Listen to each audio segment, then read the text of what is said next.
How one can forgive, हम किसी को कैसे माफ़ कर सकते हैं। देखिए, फॉरगिवनेस और हीलिंग दोनों अलग अलग चीज़ें हैं। They are not linear. Personally speaking, मैं ऐसे लोगों से मिली हूँ जो हील्ड हैं, मूव ऑन कर चुके हैं, बट उन्होंने माफ़ नहीं किया है जिन्होंने उन्हें चोट पहुँचाई है। और ये एबनॉर्मल बात बिल्कुल नहीं है। फर्स्ट एंड फॉरमोस्ट ये जानना ज़रूरी है कि forgiveness comes from with in, और ये पर्सनल स्टैंस और चॉइस है। Forgiving someone is a big deal and it can lead to a lot of time and self-assessment.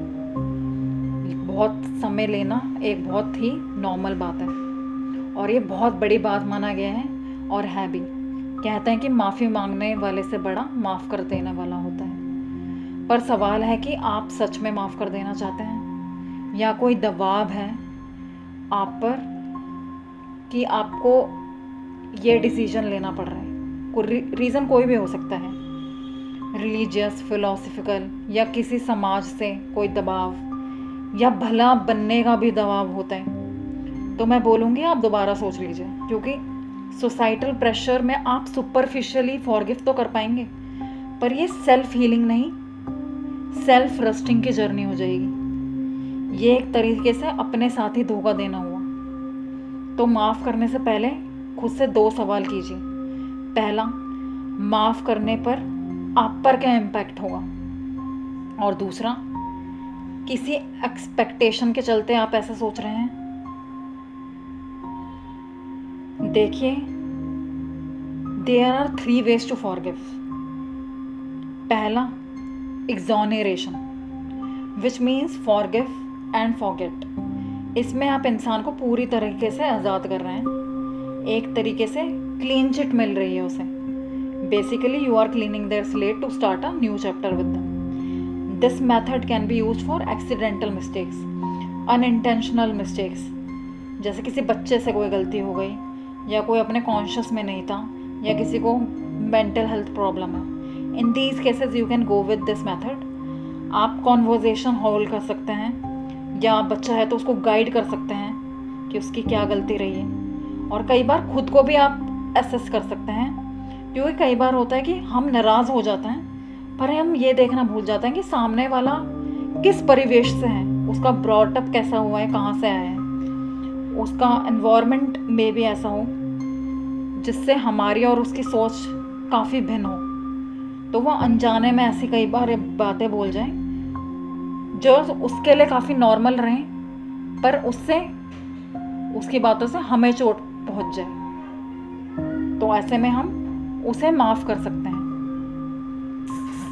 दूसरा, फोरबेयरेंस। इसमें फॉरगिव करें बट फॉरगेट नहीं करना। ऐसा मैं क्यों बोल रही हूँ, क्योंकि कई बार आपके पास वो आ जाएंगे अपॉलॉजी मांगते हुए, बट उनकी अपॉलॉजी हाफ हार्टेड होती है। वो आपको रिस्पॉन्सिबल ठहरा रहे होते हैं कि आपने बिहेवियर ऐसा किया तो मैंने ऐसा बोल दिया, तो मैंने ऐसा किया तुम्हारी वजह से, मुझे ये कदम आपकी वजह से उठाना पड़ा। So they are giving you the other load.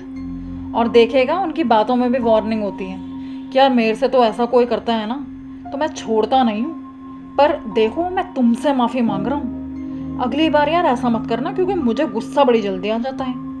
तो देखिए, they are already warning you, तो इनको माफ़ तो कर दीजिए, पर सतर्क रहिए। Don't expect a lot from them, they may repeat the same mistake. इनसे सब क्लियर कर लें, पर बहुत लंबी कन्वर्जेशन मत करें, क्योंकि ऑलरेडी वो आपको भी अक्यूज़ कर रहे हैं कि आपने ही मुझे मजबूर किया। तो बेटर है कि इनको नादान समझकर इन्हें जाने दीजिए। One day the maturity will hit and they will get it. तीसरा हो गया रिलीज़। तो देखिए, इसमें काफ़ी सीरियस केसेस आते हैं, जैसे अब्यूज़ हो गया, इनफिडेलिटी हो गया, चीटिंग हो गया। तो उसमें यूजुअली हमें एक्सटर्नल हेल्प की भी ज़रूरत पड़ती है for healing, as usually they are trauma driven. और मैं कहूँगी आप अपने ट्रॉमा को अपनी ज़िंदगी मत डिफाइन करने दीजिए। The person may not deserve forgiveness, but you deserve mental piece.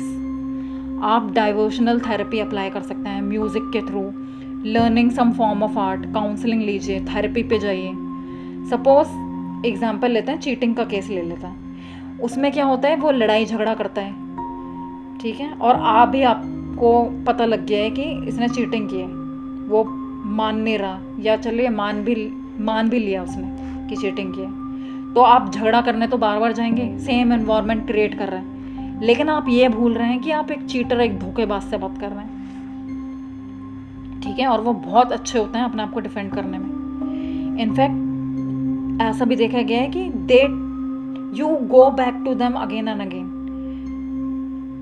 और ऐसे में क्या होता है कि इससे आपका मेंटल फ्रेमवर्क जो है ब्रेक डाउन हो जाता है। तो ऐसे में देखिए कि आप अपने आप को चोट पहुंचा रहे हैं, आप ब्लेम कर रहे हैं, आप वहम में जा रहे हैं, और कई बार सेल्फ ब्लेमिंग भी आ जाती है इसमें कि मैंने ऐसा इंसान चुना जो कि धोखेबाज है, ये मेरी गलती है।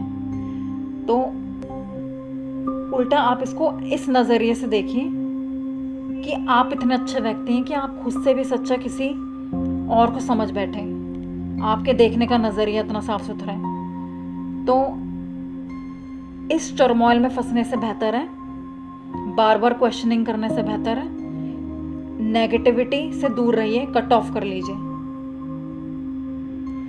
ठीक है, क्योंकि आप अपने आप को ही चोट पहुंचाते रहेंगे,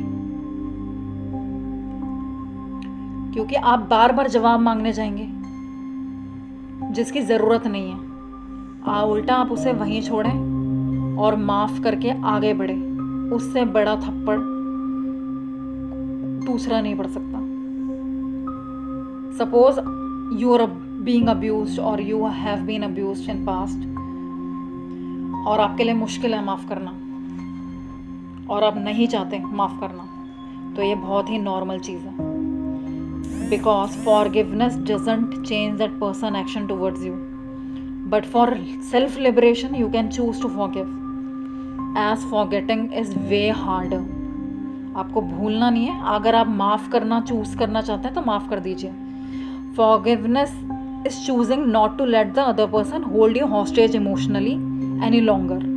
आप उसकी जेल में नहीं हैं, इमोशनल जेल में, क्योंकि आपने खुद को लिबरेट कर दिया उस इंसान से। अगर आपके लिए ये करना भी बेहद मुश्किल है, जो कि होगा, बहुत समय जाएगा आपका, तो आप मूव ऑन करने के दूसरे रास्ते खोजिए। और फॉरगिवनेस कोई नॉर्म नहीं है, बट हाँ इट हेल्प्स इन हीलिंग, पर आपके पास हीलिंग का कोई और रास्ता है तो उस पर चलिए, क्योंकि यहाँ फॉरगिवनेस सेल्फ हीलिंग पर फोकस्ड है, आपकी हीलिंग पर। And if you are ever been harassed और अब्यूज्ड और आपने किसी से शेयर नहीं किया, तो आप ट्रॉमा कलेक्ट कर रहे हैं एंड इट्स नॉट हेल्दी, और आप सोच रहे हैं कि मैंने तो माफ़ कर दिया। आप अभी रियलाइज़ नहीं कर रहे, शायद आप एक्सटर्नली काफ़ी नॉर्मल हों, बहुत कंफर्टेबल हों, बट आप जानते हैं आप internally you are not okay. So abuser should be called out and shamed and reported, and they should be paid for their actions. I hope you may find a way to heal and forgive if it will fix yourself. Thank you. For more such videos, hit the like button and subscribe to my channel.